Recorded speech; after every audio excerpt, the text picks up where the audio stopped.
Hey, what's up guys? Pat here with a deck profile for Tournament of Power. It's the first one I'm going to do in a series. I'm going to try and cover as many of the new leaders as I possibly can just to show you guys, give you guys ideas on how to build them. And the first one I'm going to do is probably the simplest leader you can build in the game, which is the new Son Goku who awakens into Sharpened Power Son Goku. So he's pretty, based on his leader skill, he's pretty straightforward on how to build. But I feel like the main reason I'm making this is because I feel like a lot of people on Facebook really discounted this leader and thought he wasn't that good, when in reality, playtesting him, he's kind of insane, and his only real drawbacks that I can find are he's pretty bad against hand control decks. Otherwise, he just kind of just steamrolls through people. So just to get into it, he has Warrior of Universe 7, so you don't have to pay specific cost for any Universe 7 guys. So even though it looks like on your screen there's a bunch of different colors in this deck, every energy is rainbow basically, as long as you're using it to play a Universe 7 guy. And then his second ability is you can only play Universe 7 guys in the deck, so literally every single card has to have Universe 7, including extra cards, which is why I think that a lot of people think he's really bad, because you basically, if you took all of the Universe 7 cards and had, 4 copies of each of them in front of you, you'd probably only have about 72 to 76 cards. So yeah, there's not too much originality you can do with the deck, but the leader itself is just really powerful, largely because of his next ability, which is whenever he attacks a leader card, he gets plus 5,000 power, and he draws a card. So this guy is a 15k on the front that draws a card whenever he swings at a leader. And then he has, when your life is at 4 or less, you choose 2 energy, switch him to active mode, flip this card over. Now, I know a lot of people don't like the untap 2, but for this leader, untap 2 literally wins the game. And I'll explain that when we get into it. Like, you want to only want to flip this leader when you're going to win the game. So going over the actual backside here real fast before we move into the deck. On the back, he has Sharpened Power Son Goku. He has, when he attacks anything, doesn't have to be a leader now, he gets plus 5k and draws a card. So he's 20k, draws a card on the back. That's really powerful. And then he has, you could discard 2 Universe 7 cards from your hand to negate an attack, but you can only use the effect once per turn. Since every card in the deck is Universe 7, it's just discard 2 cards from your hand to negate an attack. So between that and some of the other cards in the deck, you don't even really need the extra cards, because this is all you need. The leader is strong enough where your opponent is going to be hard pressed to take the, not take the hit every turn from this guy. And then he has the built-in negate on his own. So like, that's it. You don't really need anything else. So yeah, moving on to the deck. 4 Backbone of Universe 7 Son Goku. Standard super combo. Very important to note that it works at 5 or less life, which is actually extremely relevant for this deck. You do not want to awaken in this deck until you are going to game your opponent. Moving on, these are the 1-drops. The top row here are the ideal curve basically for the deck. The bottom row is kind of like the secondary. So on turn 1, you want to play Universe 7 Representative. It counts as a Universe 7 card. This is the only extra card you can play in the entire deck. You just look at the top 7 for a Universe 7 card, put it in your hand. Since every card in your deck is Universe 7, it's literally look at the top 7 cards of your deck, choose anything, and put it in your hand. Super broken. Next up is Ready to Fight Son Goku. Other turn 1 play you can make. Just a 1-drop 5k. Obviously, it's combo fodder later. Look at the top 3 cards of your deck, choose a Universe 7 from among them, and put it in your hand. Then shuffle your deck. Again, every card in your deck is Universe 7. It's literally look at the top 3 cards of your deck, choose one, put it in your hand. I like Universe 7 rep a little bit better just because looking at top 7 for anything is stupidly powerful. Moving on to ideal turn 2 plays. Infinite Energy Android 18. This is, you just do not want to take that much damage in this deck. You do not want to get rushed down. You need to be able to flip on 5 with some respectable amount of life total to win the game. So that's why on turn 2, I used to play Vegeta, the barrier one, but then my opponent could just aggro me down with an aggro deck. I like having my 2 energy open for Android 18 here, so you combo this and get another body into play, which you can then later use to combo to defend yourself further or to pressure things off the board. And then Master Roshi, Forged of Will, which is just a negate on a creature. This is the only real negate you can play in the deck that is not the leader ability itself over here. So that's why Master Roshi's basically a mandatory 4-of in this deck. He's just combo fodder, and he's a really, really strong negate. This card in general is just one of the best cards in the entire set, I feel like. So these are like our turn 2 defensive play options, just to try and mitigate damage in the early game. Turn 3, Energy Guard Android 17, 15k blocker. End of your turn, switch it to active. Let you, kind of ping your opponent for a damage potentially, and still protect yourself. Really strong card. It's only at 3 because it's susceptible to being removed, as opposed to one of the other blockers in the deck. The backup plan here, if you can't drop 17 on turn 3, is to either drop Whis, Mentor of Beerus, which is a barrier 15k, so it's just a beater that can't be removed, that reduces the cost of all of your Beerus by 1. You can only have 1 in play. I usually play 1 and just let it sit there the whole game, and then just charge the others as energy. And if you can't drop 17 or Whis, you go to Focus Mind Piccolo, who's just a 15k blocker with barrier, so very difficult to get rid of. He's a 20k blocker on your turn 4 or later, so ideally he's not the best 3-drop, but on turn 4 he's pretty monstrous. I like dropping him on 4, leaving the 1 energy up for the 18 and the Master Roshi, and you're pretty much set to go at this point if you have all of your combo pieces in hand going into turn 5. The alternative turn 4 play is to just play Beerus Universe 7 Divine Vanquisher. 25k double strike.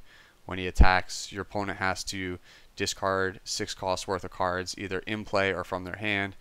If they choose not to do anything from their hand and they have at least 6 in their battle area and energy area combined, they must choose from something in play. In playtesting, this card is just okay. I haven't been able to get the game to go long enough for this card to really matter.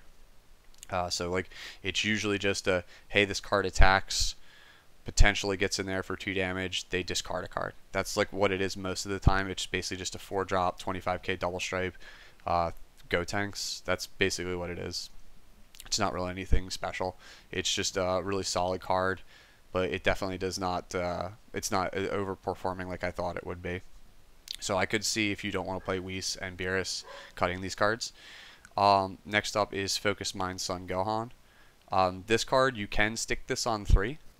Ideally, you want to stick it on 4 if your hand is not super great, because the purpose of Son Gohan in this deck is to use his ability when you have like 5 or 6 energy open, and just try and look at the top 7 cards of your deck for a win for this Goku that we're going to go over in a little bit, and kind of just cast him and go for game right there. He's basically there because he is a body that you can use, and if he somehow sticks around, you can use him to kind of just, look at the top 7, and if your combo is just there, you just get it and you just go off. So yeah, that's just another tutor piece. Then we have 3 Destructo Disc Krillins, 15k 3-drop. I usually drop this on 4 if I need to remove something in a pinch, or if I need to potentially put myself at 6 life to 5 to activate Backbone of Universe 7 Goku, or if I need to go and set myself up at a different life total. Sometimes it's relevant to be at 6 life, 5, or 4. It really just depends on the state of the game. He's mostly there just to ping your life and then get a potential removal at the same time. Not the best card, but still really solid card, and does help out the deck a bit. So finally, we come over to this combo right here, which is surprisingly really, really strong, and I was not expecting how good it actually is.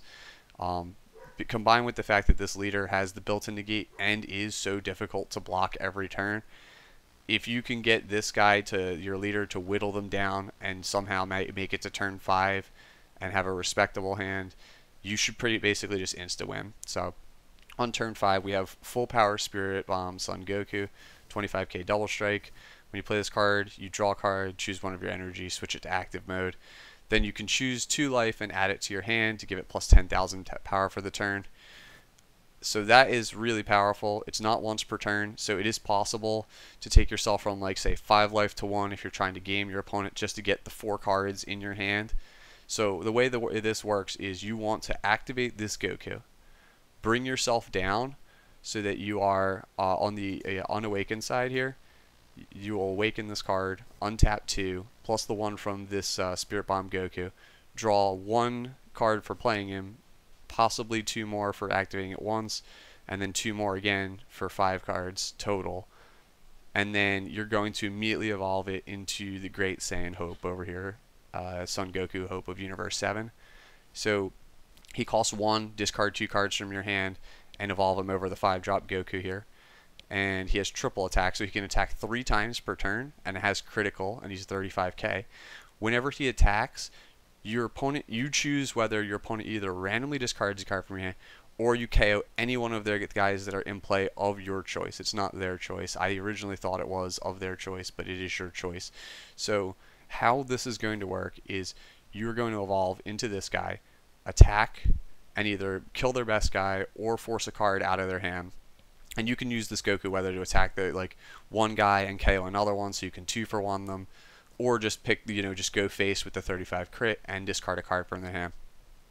And after you attack with it the second time and have stripped a card out, 2 cards out of their hand, say, you're going to evolve again into a second copy of Son Goku, Hope of Universe 7, and then it replenishes all of his attacks, so you get 3 more attacks. So it is possible to have 3 Hope of Universe 7s, or even 4 Hope of Universe 7 Gokus in your hand, going into your turn 5, drop this card, literally throw away your entire hand. And since you have 1 energy from this Goku and 2 from your leader, it's very possible on turn 5 to chain 3 of these together, which is a total of, I believe, 7 attacks. So you are randomly discarding 7 cards from your opponent's hand, and they have to block 7 35k critical attacks. That is nearly impossible for almost any single deck in the entire game to stop. So yeah, and it's very doable in this deck, considering you have 1, 2, and so 3 cards here that are going to dig for these 2 Gokus, and this Goku alone draws you basically 5 cards. It's really, really easy to just go off with this Goku and just kill somebody on turn 5. If this deck was able of playing Objection, it would be just a monster in the metagame, because on turn 4 you could basically just rip out 7 cards from your opponent's hand really easily, all the while just hitting them with 7 35k crit strikes. So I can fully understand why they did not want to have leader extra cards being able to be used by this leader. He's already really strong. Like I said, the only thing I can think of that just completely cuts his legs off is Cell Chain. Cell Chain just kind of ruins him, and then obviously Shigesh plus Explosive Goku is a day ruiner, but otherwise, a lot of the SS3 decks, this leader just mauls them. It hits so hard, and once it gets to this Goku, it's just basically lights out. It's very difficult for anybody to defend it. So yeah, that's it. That's the entire deck profile. Hopefully you guys give Sharp and Power Son Goku a try. I think he's really strong. I don't think he's going to be in tier 1, but for somebody that people were saying was probably going to be the worst leader in the set, my opinion of him after playing with him has changed pretty drastically, and I would say he's now one of the better leaders in Tournament of Power. So yeah, coming up by the end of this week, I'll probably do the Rebrian deck that I've been working on. You guys should let me know in the comments below what leaders you want to see next week. Just give you a rough idea, whether it's Bergamo or Frieza or Gohan or whoever, Jiren. Let me know what you guys want to see. I'll try and give you guys a base build for those, so that way when you actually crack your product, you have some kind of baseline for what the characters can actually do and what kind of builds you can actually use them with. So yeah, that's the deck. Give it a try, and I'll see you guys in the next video.